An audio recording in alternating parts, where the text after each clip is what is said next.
ডার্বির আগে ইস্টবেঙ্গল প্র্যাকটিসে ফিরলেন সল, ফিরলেন আনোয়ার আলীও, কিন্তু কতটা ফিট তারা, খেলতে কি পারবেন কলকাতা ডার্বি? আসুন জেনে নিই।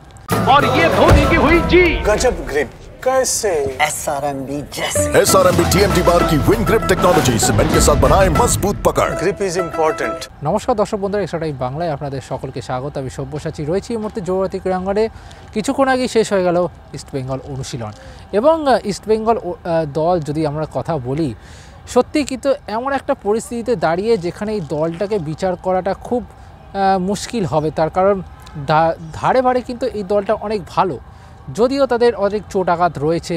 মুম্বাই সিটি এফসির বিরুদ্ধে গত ম্যাচে তারা একটা কঠিন পরাজয়ের সম্মুখীন হয়েছে এবং তার থেকেও বড় একটা কঠিন বিষয় সেটা হলো আনোয়ার আলীর চোট। আনোয়ার আলী যেভাবে চোট পেয়েছে এবং তার হুইল চেয়ারে করে তাকে বেরোতে হয়েছে, এর জেরে কিন্তু একটা বড় প্রশ্নচিহ্ন আসছে যে আনোয়ার আলী কি ডার্বি খেলতে পারবেন। এবং কোচ থেকে শুরু করে শীর্ষকর্তা তারা প্রত্যেকেই বলছেন আনোয়ার আলীর চোট অতটা গুরুতর নয়। তবে আজকে যখন আনোয়ার আলী প্র্যাকটিসে এলেন, সেখানে কিন্তু দেখা গেল একেবারে খোঁড়াতেই ঢুকছেন, অনেকটা পা টেনে কিন্তু তিনি প্র্যাকটিসে এলেন। এবং আজকে প্রথমে টিম মিটিংটাই ছিলেন বটে, কিন্তু জার্সি পরে থাকলেও ফুল প্যান্ট পরে তিনি কিন্তু পুরো সময়টা ছিলেন, হালকা রিহ্যাব করে কিন্তু তিনি মাঠ ছাড়েন। ফলে বলাই যায় কিন্তু আনোয়ার আলীকে নিয়ে প্রশ্নচিহ্ন থেকেই আছে, যেহেতু এখনই কিন্তু অনুশীলনের সময় এবং সেখানে আনোয়ার না থাকলে কিন্তু ইস্টবেঙ্গলের জন্য খুবই দুশ্চিন্তার বিষয়টা হবে। এবার আসা যাক একটু ভালো খবরের দিকে, যে সল ক্রেসপো তিনি কিন্তু ফিরেছেন। সল ক্রেসপো তিনি গতকাল রাতে মাদ্রিদ থেকে ফ্লাইট ধরে তিনি চলে এসেছেন এবং কলকাতায় আসার পরপরই তিনি কিন্তু অনুশীলনে যোগ দিয়েছেন। এবং তাকে নিয়ে অস্কার ব্রুসে যে আপডেটটা দিয়েছেন যে তার পুরো ফিট হতে এখনও 4 সপ্তাহ লাগবে, সল ক্রেসপোকে কিন্তু দেখে মনে হচ্ছে যে তিনি কিন্তু অনেকটাই ফিট। অন্ততপক্ষে স্পেনে নিজের রিহ্যাবের অনেকটা পার্টি তিনি সেরে এসেছেন।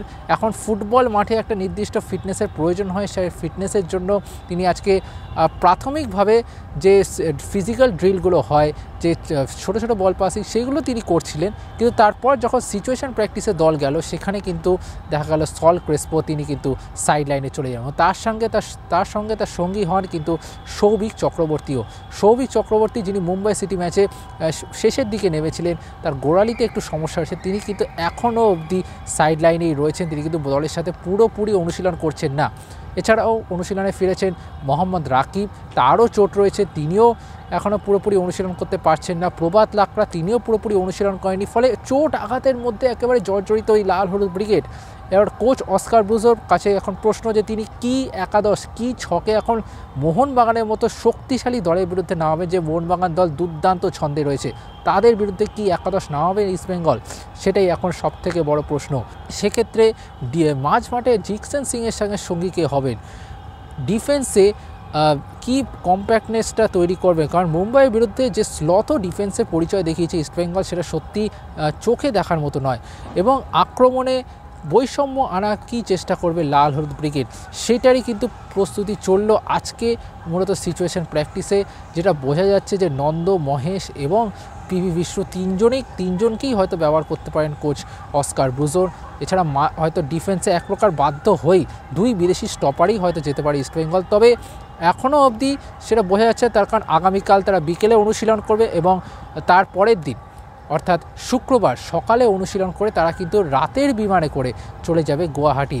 যেহেতু মোহনবাগান সুপারজায়ান্ট আয়োজক তারা অনেক দেরি করে ঘোষণা করেছে, সেই কারণে ইস্টবেঙ্গল তারা বিমানের টিকিট পায়নি এবং শুক্রবার সন্ধ্যেতেই তারা বিমান ধরবেন। এবং এইটাই বলা যায় যে আপাতত যে বাকি 2টো প্র্যাকটিস সেশন রয়েছে, সেখানে কি ছক নেওয়াবেন অস্কার ব্রুজোর, সেটাই এখন সবথেকে বড় প্রশ্ন। Extra time.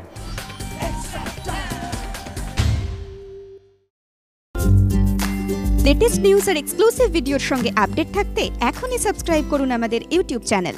বেল আইকনে ক্লিক করতে ভুলবেন না যেন।